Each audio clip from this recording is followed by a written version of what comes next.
Muito boa noite, doutores e doutoras, sejam todos muito bem-vindos a mais um Fala que eu sustento, hoje, dia 1º de abril de 2025, dia da mentira. Quem diria a gente fazer uma live no dia da mentira? Pessoal, sejam todos muito bem-vindos, meus prezados colegas advogados, colegas advogadas, que obviamente não querem ver mentira nenhuma aqui na nossa live. Cheguem todos para que a gente possa compartilhar aqui mais uma terça-feira. Terça e quinta, 18 e 18, é dia de Fala que eu sustento. E hoje, pessoal, usando aí, digamos, o trocadilho do ensejo do dia, hoje o nosso tema vai ser justamente as mentiras na advocacia. O que contam de mentiras aí para nós na advocacia, e eu espero que a gente consiga compartilhar aqui com vocês alguns insights, experiências, teoria e prática, como de costume, a gente consegue estabelecer aqui nas nossas lives. E hoje, falando sobre mentiras na advocacia, curiosamente, eu quero justamente abordar esse tema, para que a gente possa refletir a respeito de alguns desses assuntos, que às vezes a gente brinca, né, que são assuntos relacionados a mentira, né, no exercício da nossa profissão, mas que, no final das contas, a gente pode utilizar isso como uma forma de brincadeira, mas, ao mesmo tempo, como uma forma de engrandecimento. Então, espero que todos aí estejam muito tranquilos hoje, nessa terça-feira, dia 1º de abril de 2025. Hoje a gente vai falar a respeito de mentiras na advocacia, mas você que está aqui vendo a nossa live pela primeira vez, deixa eu me apresentar. Meu nome é Luiz Varela, sou professor universitário desde 2008, também sou advogado, e durante esses anos aí de advocacia que a gente vem travando, a gente acumulou algum tipo de experiência que o meu objetivo aqui nas nossas lives é compartilhar. De fato, a minha primeira intenção aqui nessas lives é compartilhar um pouco dessa minha experiência profissional, justamente para tornar menos penoso o caminho da advocacia para todos aqueles ou que estão iniciando ou que já iniciaram na carreira e que, a partir, digamos, dos percalços que de vez em quando a carreira nos oferece, seja muito bem-vindo aí, doutor Alex, que acabou de entrar na nossa live.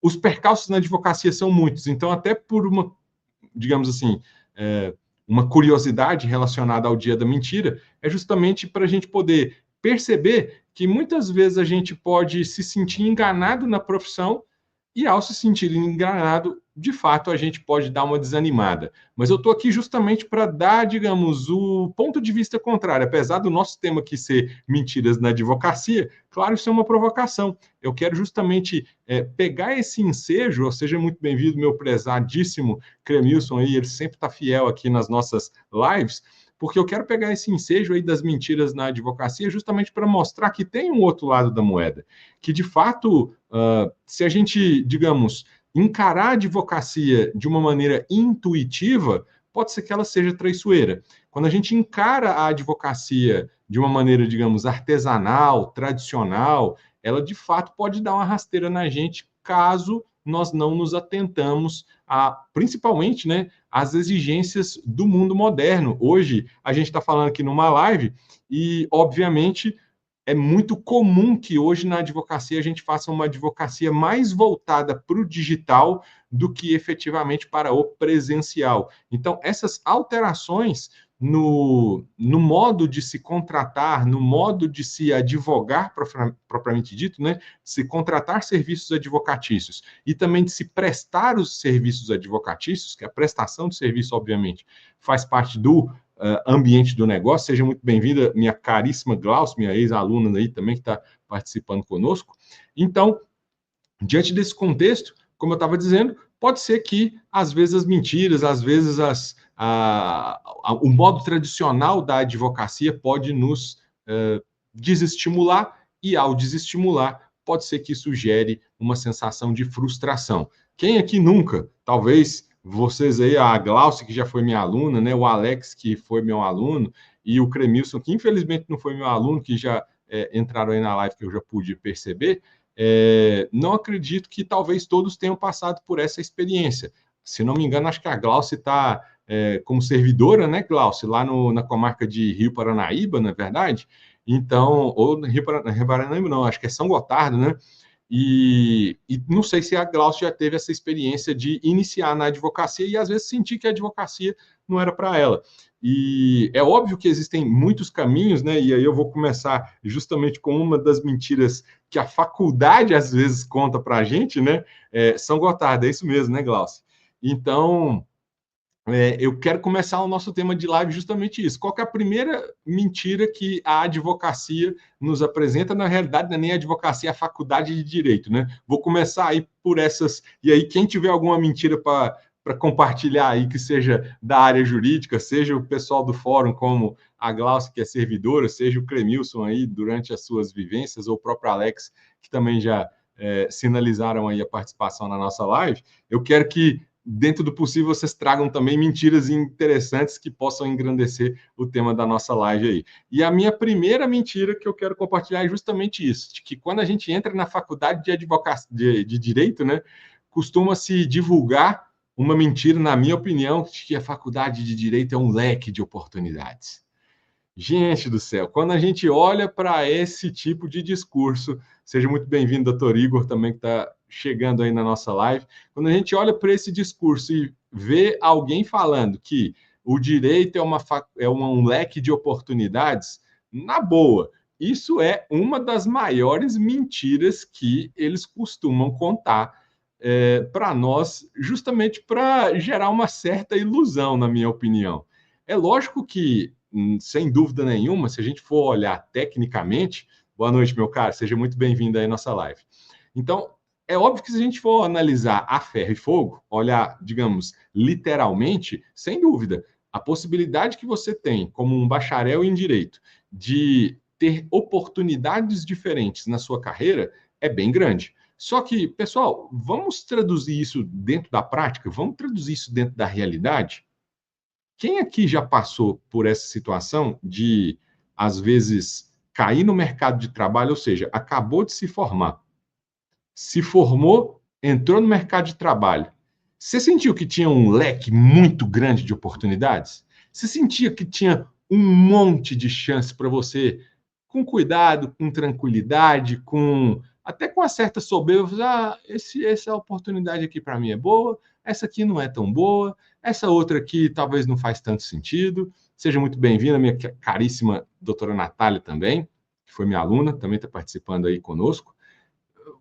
Se coloque nessa situação, pessoal, ou o Igor, ou a Natália, ou a Glauce, vocês se sentiram assim quando vocês foram para o mercado de trabalho, assim que vocês terminaram a faculdade, você se deparou com um leque de oportunidades aí para poder escolher dentre várias situações aquela que seria a melhor para encaixar dentro do seu perfil profissional? Seja porque você seria mais bem remunerado por uma dessas oportunidades, seja porque uma dessas oportunidades ela se encaixava mais no seu perfil, digamos, no que diz respeito ao seu gosto, né?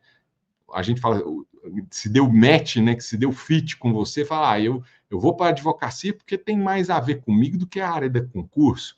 Se eu for para a área do concurso, eu vou para o concurso A ou B porque tem mais a ver com o meu jeito de ser, com o meu jeito de lidar com as coisas, com a minha personalidade. Será que vocês se depararam com essa situação ou vocês se viram diante de uma insegurança?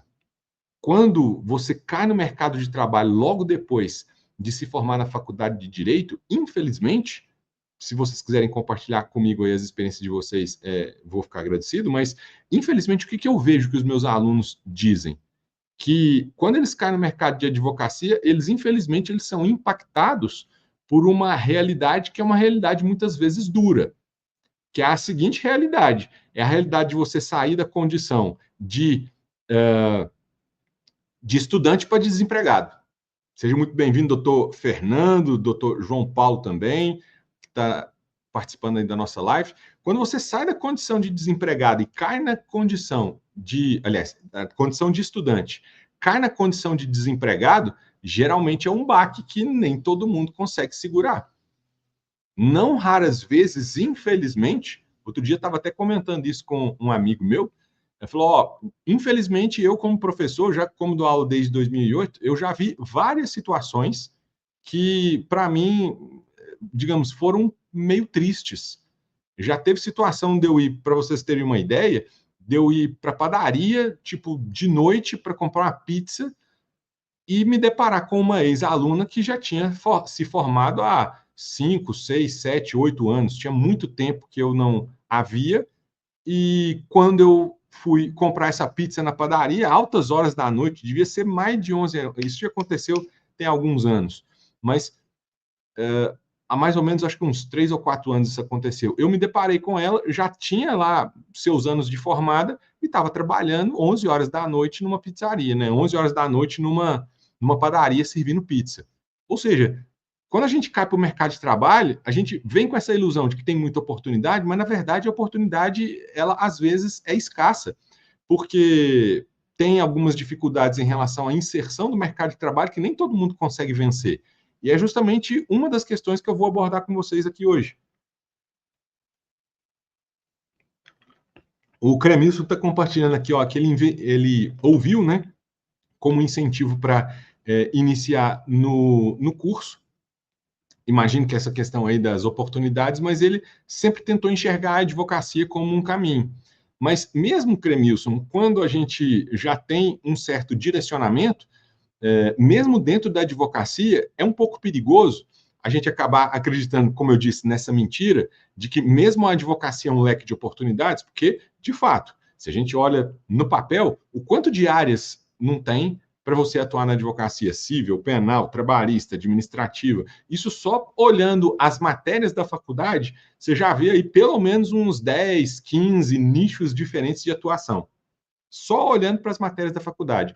Fora aquele monte de assuntos, isso eu já falei, acho que foi na live anterior, que eu falei que um dos focos do advogado tem que ser o foco no produto e não na área. Então, eu recomendo que você, quando vá começar a sua advocacia, foque em um produto, né? Foque em uma solução específica para o seu cliente, porque quando você trabalha um produto que é uma solução específica para um determinado perfil de pessoa, a possibilidade que você tem de deslanchar na advocacia é muito maior do que quando você foca na área, vou me especializar em direito de família. E aí, geralmente, você vai lá fazer uma pós-graduação. Pós-graduação é importante, claro, né? Mas quando você vai fazer a pós-graduação demora 6 meses, 1 ano e meio, até você começar a construir uma autoridade, vai tempo. Agora, quando você foca no produto, ou seja, naquele serviço específico que você vai oferecer para um nicho, né, para uma determinada área de clientes que é muito específica, e aqui eu dei o exemplo, se não estou enganado, das pessoas que têm cancelamento de voo. Então, se você vê a quantidade de oportunidades que existem para pessoas que um voo é cancelado, quando um voo é cancelado, tem aí 200 pessoas que são atingidas, e todo dia tem voo cancelado, voo atrasado. Isso é algo que é recorrente. Então, existe aí uma quantidade de pessoas que se. Como é que eu posso dizer?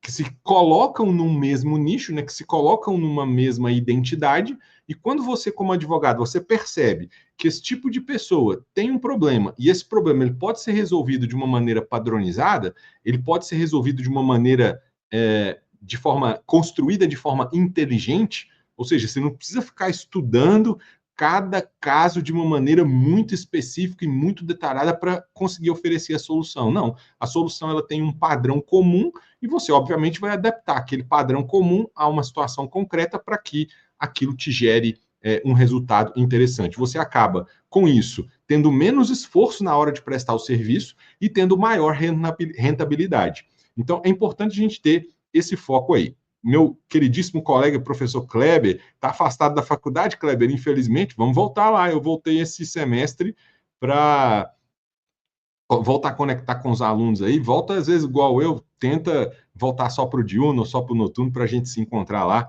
Meu grande abraço, meu caríssimo colega. Doutora Débora também está participando aí conosco, seja muito bem-vinda. Mas, então, só para finalizar esse primeiro ponto, pessoal, dessa primeira mentira aí dos leques de oportunidade, não se engane de que a quantidade de oportunidades que existem vão ser oportunidades reais.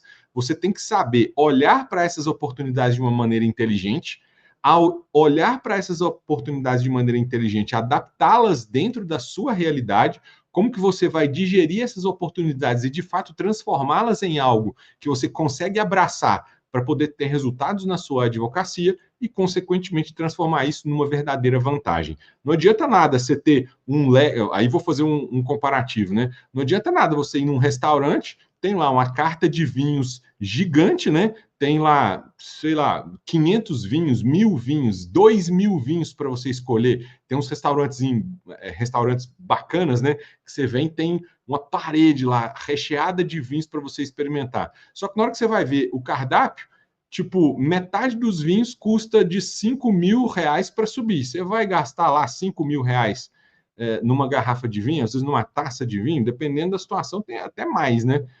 Eu não sou aí um sommelier de vinho, né? Mas acredito que não é tão fácil você escolher aí uma garrafa de 5.000 reais para poder degustar. Então, não adianta nada você ter uma quantidade enorme de opções, sendo que dessas enormes opções, várias delas não estão ao seu alcance. Então, o tchan dessa mentira, né? Usando aí o trocadilho do 1º de abril, então, o tchan dessa mentira é transformar o leque de oportunidades em algo que seja de fato concretizável para dentro da sua profissão. Tá joia? Porque, de fato, só ter as oportunidades é igual ter essa carta de vinhos gigante. Metade dela você vai excluir, então, no final das contas, não adianta nada você ter uma quantidade dessa de opções, sendo que elas não são acessíveis. E, como eu disse, uma das maneiras de você acessar essas opções no que diz respeito às oportunidades da advocacia é focando no produto e não focando na área para você se especializar. Tá joia? Outra coisa também que é uma mentira que também é construída desde a faculdade, na minha humilde opinião, é a mentira de que a faculdade te dá base para você atuar em qualquer área. Verdade, pessoal, é que a faculdade, infelizmente, ela te prepara apenas para você ter um conhecimento jurídico raso, um conhecimento jurídico superficial, para que você consiga identificar qual possível caminho você vai seguir. Porque, de certa maneira, quando a gente passa na prova da ordem, seja muito bem-vindo aí, meu caro doutor Alan também.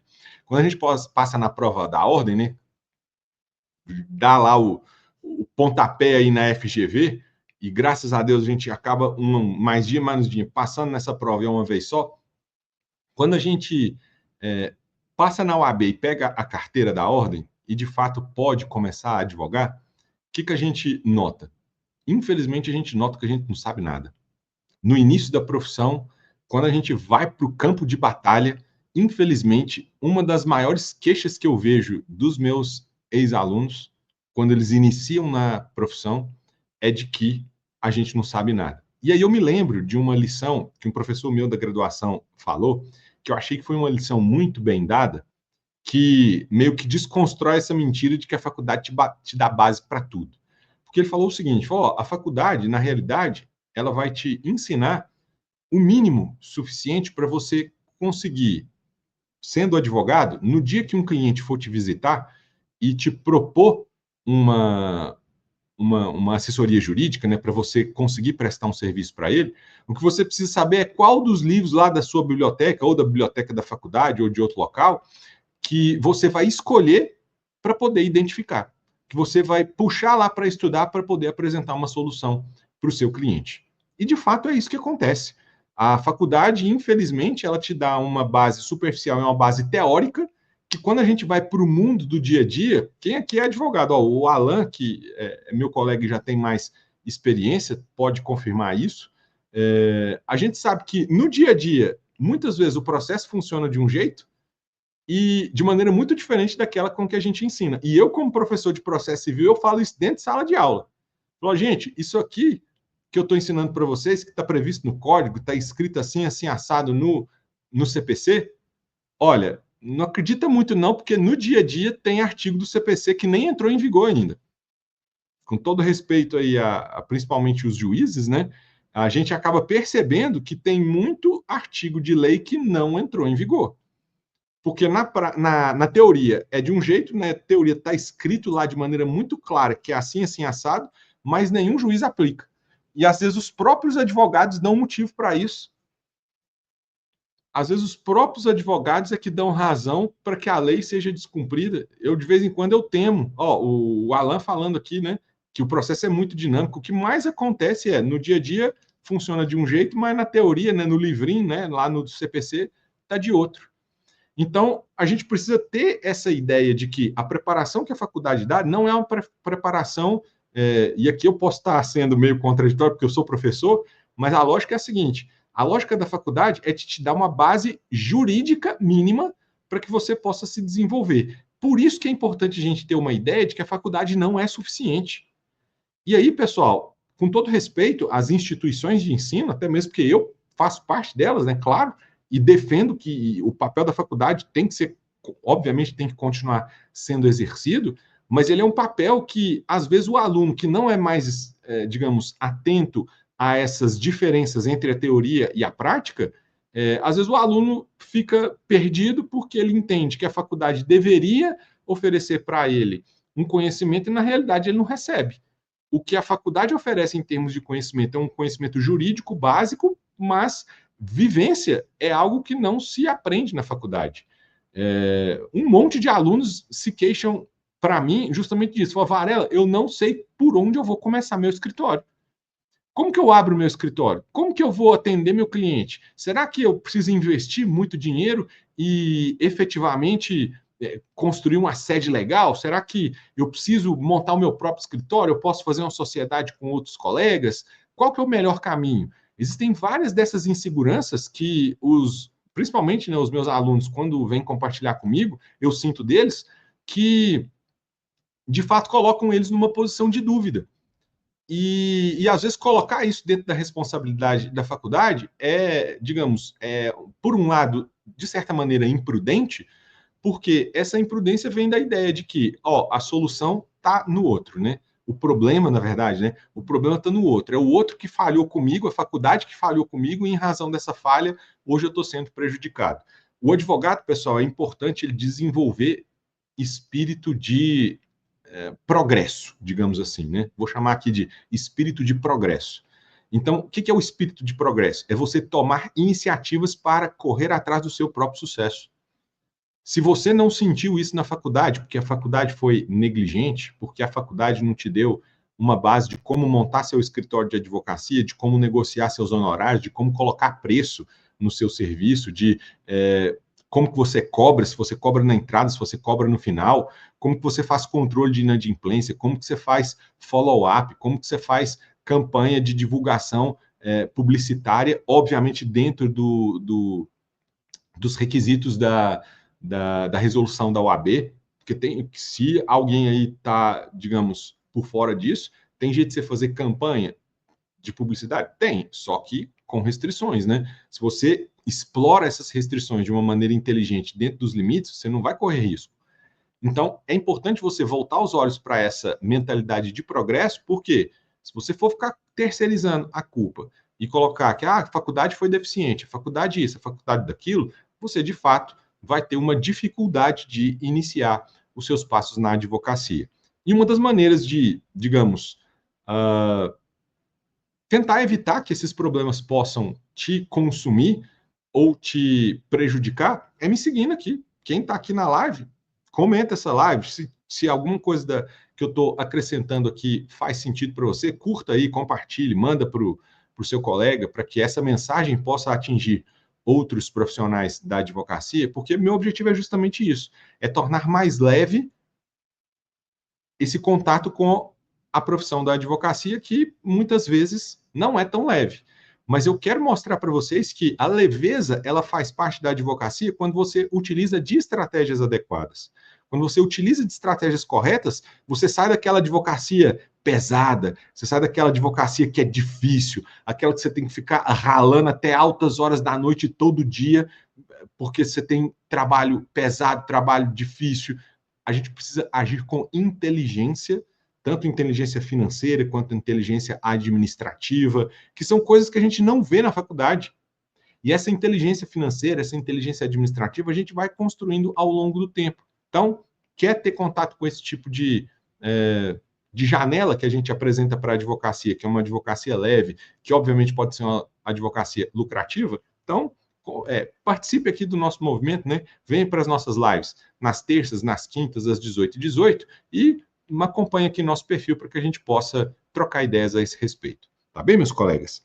Então, faladas dessas, digamos, mentirinhas aí que a advocacia nos apresenta, né? Que, aliás, que a faculdade muitas vezes nos apresenta, o que a gente efetivamente, na minha opinião, consegue enxergar de mentira na advocacia propriamente dita, que é quando a gente cai para o mercado de trabalho mesmo.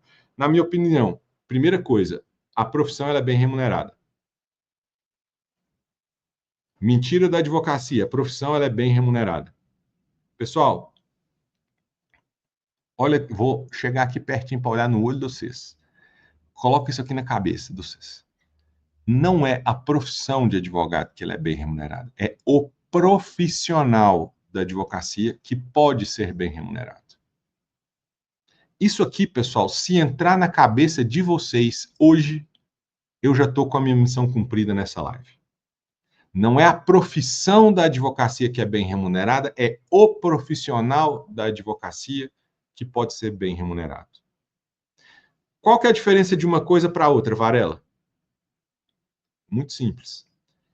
Quem aqui já passou por essa experiência vai poder compartilhar aqui comigo. Quantas vezes você foi no seu escritório? Ou às vezes você nem foi no escritório, está lá no final de semana mexendo no WhatsApp, você recebe uma mensagem, e aí um potencial cliente vem te mandando um e-mail, uma mensagem, um direct no Instagram, enfim, e a primeira coisa que ele pergunta é: doutor, quanto que você cobra para fazer uma ação de divórcio, por exemplo? O quanto que você cobra para fazer uma ação trabalhista? Quanto que você cobra para fazer uma ação de cobrança de um cheque? Muitas vezes eu já me deparei com isso na minha profissão, de a primeira coisa que o cliente chega para perguntar é quanto que a gente cobra. Para e pensa, todas as vezes que alguém aqui já se deparou com essa situação, qual que normalmente é a reação intuitiva que a gente tem? Às vezes a gente até pergunta alguma coisinha, fala, quanto que é o patrimônio do divórcio, quanto que é a dívida, quanto que é dívida trabalhista, quantos anos que você já trabalhou, para ter uma ideia da dimensão do que vai ser gasto, né? Do que vai ter de benefício econômico na realidade. Que, obviamente, o benefício econômico do cliente é um dos parâmetros que a gente utiliza para precificar honorários. Mas é meio que até intuitivo que muitas vezes, quando o sujeito ele pergunta quanto que você cobra, o que ele está querendo saber? Ele está querendo só saber o seu preço, ele não está querendo saber o seu valor. Quando um cliente, coloca isso na cabeça, quando um cliente te procura e a primeira coisa que ele te pergunta é quanto que você cobra, ele não quer saber do seu valor, ele quer saber do seu preço. E aí ele quer saber se você é o mais barato. Porque se você for o mais barato, pode ser que ele te contrate. Se você não for o mais barato, ele não vai te contratar. Então, pessoal, nunca. Isso aqui é... Todo mundo diz, para toda regra tem sua exceção. E, de fato, é o que acontece. Mas eu me atrevo a dizer que, nesse caso aqui, pessoal, não tem exceção. Se você quiser se valorizar como profissional, e aí para ser um profissional bem remunerado, primeira coisa que você tem que fazer é se valorizar, é nunca responder imediatamente esse tipo de pergunta com um preço. Quanto que você cobra para o divórcio? R$5.000. Quanto que você cobra para entrar com ação de cobrança? 20%. Quanto que você cobra numa ação trabalhista? 30% no final do processo. Nunca, se você quer se valorizar, nunca dê para o cliente que te perguntou o preço, o seu preço. Porque a primeira coisa que você tem que fazer como profissional é se valorizar, e se valorizar significa não dar o preço de imediato. Então quer dizer que você tem que fazer joguinho com o seu cliente? Não, não é disso que eu estou falando, pessoal. Eu estou falando justamente no seguinte sentido. Quando um advogado ele vai ter contato com o cliente para que a relação de confiança ela seja construída a ponto do cliente confiar em você como profissional, para que ele possa confiar e te valorizar, A primeira coisa que você tem que fazer como profissional é entender o que o cliente precisa. Se o cliente já te perguntou quanto que você cobra da ação de divórcio, você deu o preço sem perguntar nada, sem saber nada da vida do cliente, sem saber o que ele está passando, sem saber qual que é a dor dele, você acha que ele quer divorciar rápido ou quer divorciar para criar dificuldade para o ex? Você acha que ele quer divorciar porque ele está puto e não quer mais a relação, ou porque ele está querendo divorciar porque ele já arrumou outra pessoa e quer divorciar porque ele precisa casar de novo? Cada perfil de cliente tem um perfil diferenciado. E se você não entende qual é a realidade daquele cliente que fez ele, na verdade, né? A realidade daquele cliente que fez ele te procurar para que você possa prestar um serviço jurídico para ele, você não está se valorizando. Porque você está objetificando o seu cliente e objetificando você também. Então, quando ele te pergunta qual é o seu preço, você fala qual é o seu preço, os dois viram objeto. Ele é um objeto que está querendo comprar, você é um objeto que está querendo vender. E aí eu te pergunto, dois objetos fazem negócio? Objeto não faz negócio, não. Quem faz negócio é sujeito. São pessoas. Então, para que você coloque o seu valor na mesa, você tem que enxergar o seu cliente como uma pessoa, e aí não importa se é pessoa jurídica ou se é pessoa física. Você tem que enxergar ele como uma pessoa, você tem que entender as dores dele, você tem que entender as dificuldades. Então, você tem que saber pelo menos alguma coisa mínima dele antes de poder passar o valor do seu serviço. E para passar o valor do seu serviço, é natural que você também desenvolva, advogado, a habilidade de transparecer para o seu cliente também o seu valor como pessoa, como profissional. Por que o meu serviço vai ter o preço de tanto, né? Que aí você constrói a justificativa, você constrói o motivo pelo qual você cobra o valor X de honorários. Então, quando você consegue construir essa narrativa para que o cliente perceba o seu valor, o que você vai prestar de serviço para ele, como que vai ser prestado, por que você tem um diferencial em relação a outros advogados, aí sim o cliente vai perceber o seu valor, ele não vai perceber só o seu preço. Então, muito alerta aí, pessoal, para quem ainda não teve essa virada de chave, que você, para ter sucesso na advocacia, você não pode depender da aura da advocacia, porque a profissão em si, ela não é bem remunerada. Quem pode ser bem remunerado é o profissional. E o profissional, para ser bem remunerado, ele tem que saber se valorizar. Porque, infelizmente, pessoal, e aí eu posso até dizer com alguma propriedade, porque eu já cansei de ver isso na minha advocacia. Há muitos anos eu já estou advogando e eu já vi isso muitas e muitas vezes. Tem gente que não está nem aí para o advogado. Tem gente que, às vezes, vai lá, te toma 1 hora, 2 horas, 3 horas de consulta e nem perguntar quanto que é a consulta, ele pergunta. Ele te toma lá 3 horas do seu tempo, quem nunca passou por isso, né? Te toma lá 2, 3 horas do seu tempo, nem perguntar quanto que foi, ele não pergunta. Por quê? Por conta dessa ideia da desvalorização da profissão. Tem muitas pessoas que enxergam o advogado como um profissional que de fato não tem valor. Essa é a verdade. Porque tem gente que vai num escritório de advocacia e acha que ficar lá 1, 2, 3 horas perguntando um monte de coisa é algo gratuito, né? Que a consulta ela é gratuita. E aí por isso que eu sempre falo que uma coisa é consulta, outra coisa é atendimento. O advogado, na hora que ele faz o agendamento de um atendimento, é até natural, e eu sou inclusive, que faço isso, para atendimentos eu não costumo cobrar. Porque você cobrar só para o cliente te contar o problema dele, eu acho, minha opinião, eu acho meio complicado.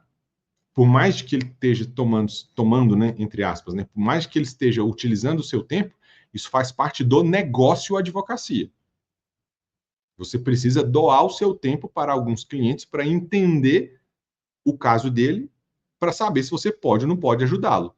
E se você cobrar por esse tipo de situação, você corre um risco seríssimo de ter problema de sustentabilidade no seu escritório. Porque se você nem sabe qual que é o problema do seu cliente, como que você vai cobrar dele algum valor só para ele te contar o caso?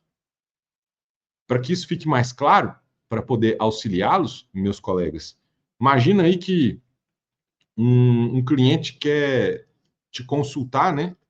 Ele até fala isso, porque o cliente não sabe qual que é a diferença de consulta para atendimento. Então, um cliente quer te consultar e ele fala, doutor, eu quero marcar uma consulta com o senhor para falar sobre um contrato. Eu falei, beleza. R$ 300 a consulta. Aí ele vai lá e te paga. E aí na hora que ele vai lá falar do contrato para você, ele chega com um contrato de joint venture. Falou, doutor, eu quero fazer um contrato de joint venture entre várias empresas. Se você não é um advogado especialista em direito empresarial, você fala, o quê? Vai pensar, contrato de quê? Isso é de comer ou passar no cabelo. Então, se o cara te paga por uma consulta para falar sobre um contrato que você não tem nem ideia que contrato que é, como que você, de uma maneira ética, honestamente, como que você justifica que você não tem a mínima base para poder atendê-lo e mesmo assim você vai cobrar dele a consulta? Aí nessa hora tem advogado, obviamente, que vai falar, ó, isso aí não é a minha especialidade, vou te devolver a consulta aqui, e a gente acaba logo aqui e passar bem, obrigado por ter vindo aqui.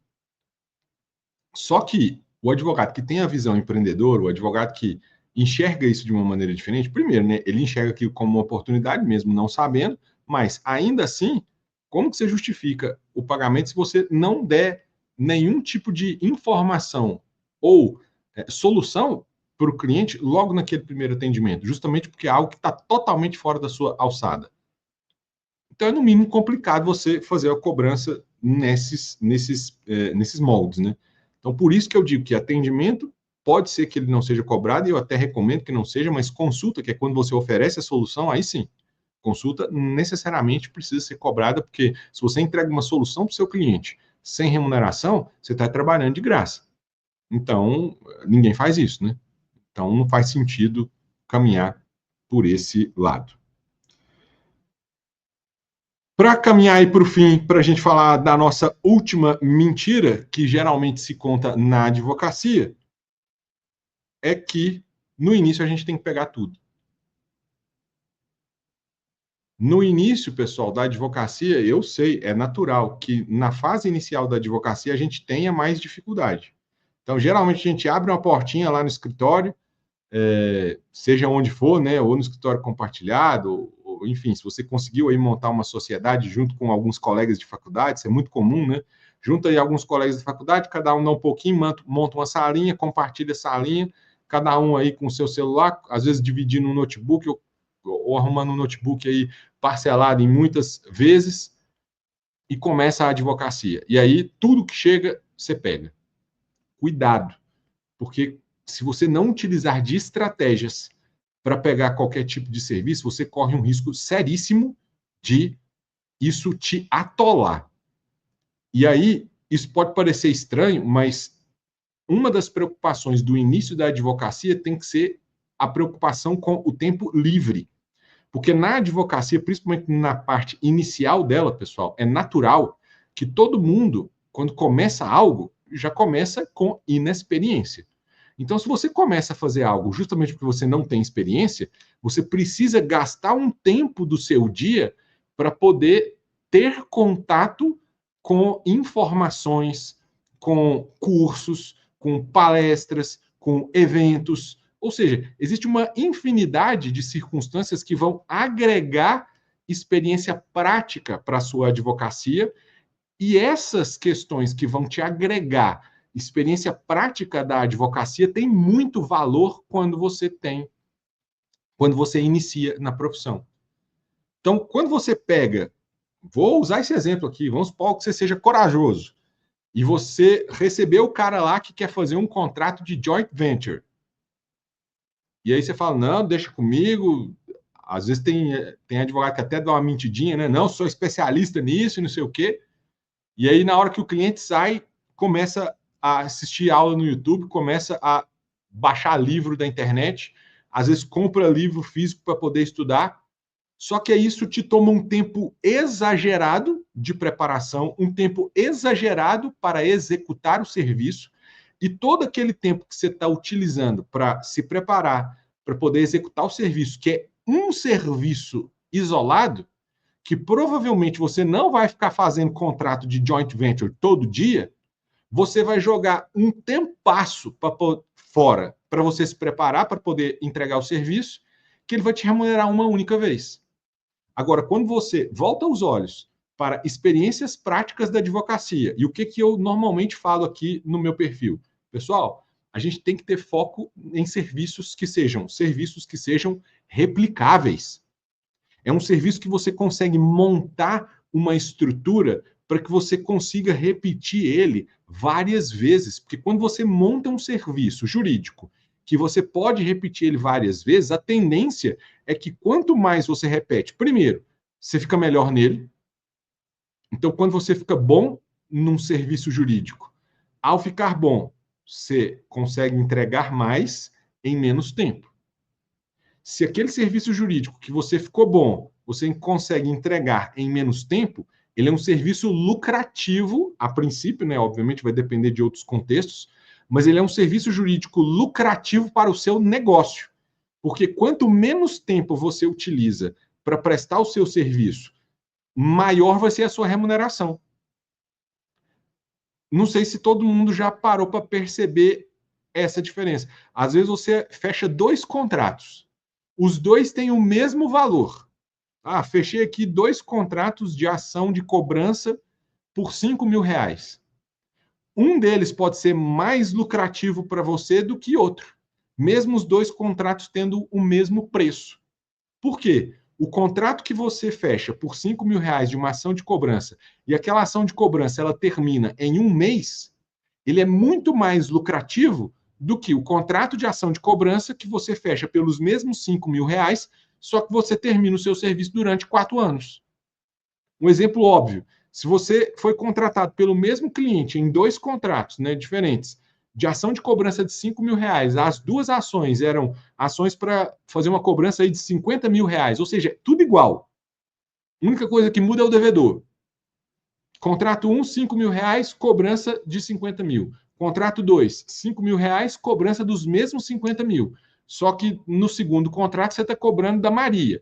No primeiro contrato você está cobrando do José. E aí, quando você fecha os 2 contratos e ingressa com a petição inicial, o José te faz uma proposta de acordo. Lá na ação de cobrança, você fecha um acordo e o processo acaba logo depois da citação. Ou seja, questão de abraço, meu querido Kemnis, boa prova para você. Você não vai poder acompanhar a live até o final, né? Fico agradecido de você ter acompanhado aí até o final. Então, completando o raciocínio, pessoal, se você entrou com uma ação de cobrança, cobrou R$ 5.000 para receber 50, fecha um acordo em poucas semanas, logo depois da citação, aquele serviço começou e terminou dentro de um prazo curto e você já foi remunerado e acabou. Você está livre. Você não vai gastar mais tempo executando aquele trabalho. Agora, pega um outro trabalho, que é uma mesma lógica. Ação de 50 mil, recebeu R$ 5.000 de honorários iniciais e é contra a Maria. Só que a Maria, ela é uma fugitiva, digamos assim, né? É uma pessoa, um devedor que fica mudando de endereço toda hora. Que aí você tem que ficar correndo atrás de saber onde que é o endereço dela. Às vezes você gasta com sistemas de procura, né, de busca de dados, para poder identificar o endereço. E aí você gasta anos e anos até que a citação seja feita. Então, tem um processo desse aqui numa comarca vizinha, que deve ser um processo que eu entrei em 2022. Já está indo para 3 anos. Até hoje não teve citação. Por quê? Porque você tenta fazer a citação do cara no endereço, ele não está lá. Você tenta fazer a citação no outro endereço, ele também não está lá. E aí, toda vez que sai uma intimação no processo, é um tempo que vai ser consumido, ou meu ou da minha equipe, para poder fazer pesquisa de endereço, para poder gastar e falar para o cliente, cliente, temos que fazer uma nova citação, tem que pagar a nova taxa de custas judiciais, nós não conseguimos encontrar o réu ainda.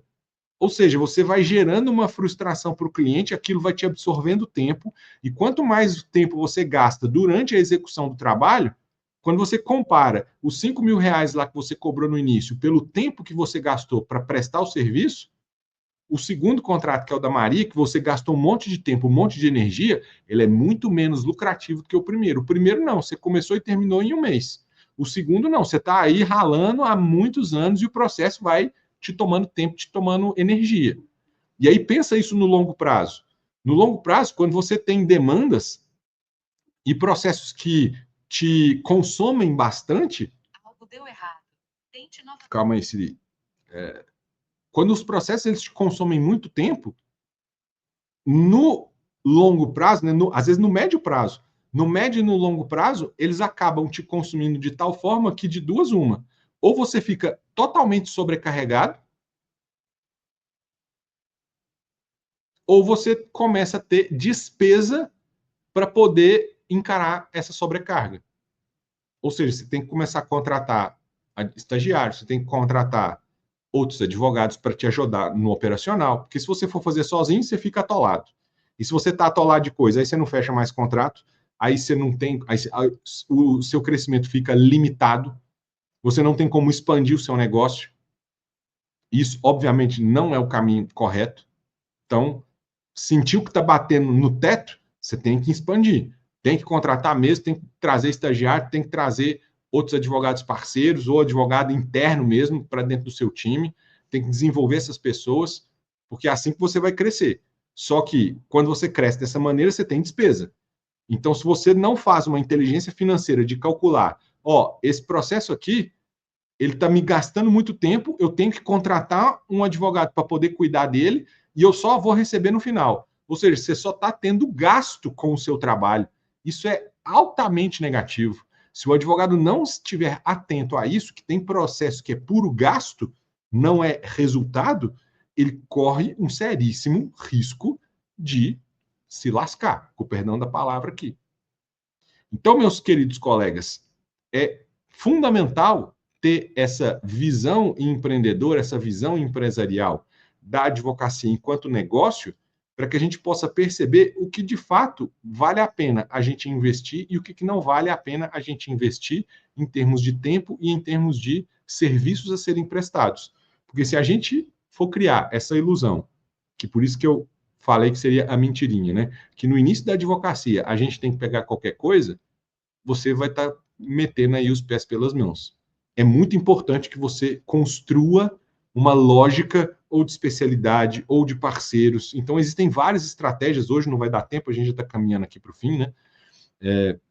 Várias estratégias para você moldar a sua advocacia para que ela seja uma advocacia lucrativa, inteligente e principalmente que seja uma advocacia leve.